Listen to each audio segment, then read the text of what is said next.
Hello everyone, तो हम आज बात करने वाले हैं खेसारी लाल यादव जी और नेहा राज का एक बहुत ही बेहतरीन सॉन्ग के बारे में, जिसका पोस्टर आ चुका है और फुल वीडियो सॉन्ग का रिलीज डेट भी आ चुका है। और इस गाने को लिखे हैं यादव लालू जी और इसमें म्यूजिक दिए हैं श्याम सुंदर जी। और इस गाने को गाए हैं खेसारी लाल यादव जी और नेहा राज जी, जो कि आपको स्क्रीन कवर दिखाई दे रहा है। जिस सॉन्ग का टाइटल है ए राजा धैले रह, जिसका टाइटल है ए राजा धैले रह।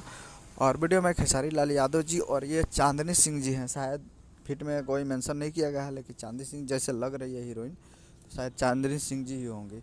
तो नहीं तो वो राजा पेप्सिल यादव वो हीरोइन होगी। तो कोई भी हीरोइन हो तो ये आ रहा है और फुल वीडियो सॉन्ग को रिलीज़ किया जा रहा है। Full video song release in on 11 दिसंबर को सुबह 10 AM पे ये फुल वीडियो सॉन्ग को रिलीज़ किया जा रहा है। तो 11 दिसंबर को सुबह 10 बजे तैयार रहेगा फुल वीडियो सॉन्ग को देखने के लिए। VYRL वायरल भोजपुरी पे इस गाने को रिलीज़ किया जा रहा था। आप लोग तैयार रहिएगा 11 तारीख को सुबह 10 बजे फुल वीडियो सॉन्ग को देखने के लिए। यही अपडेट हम मिलता है अगले वीडियो में।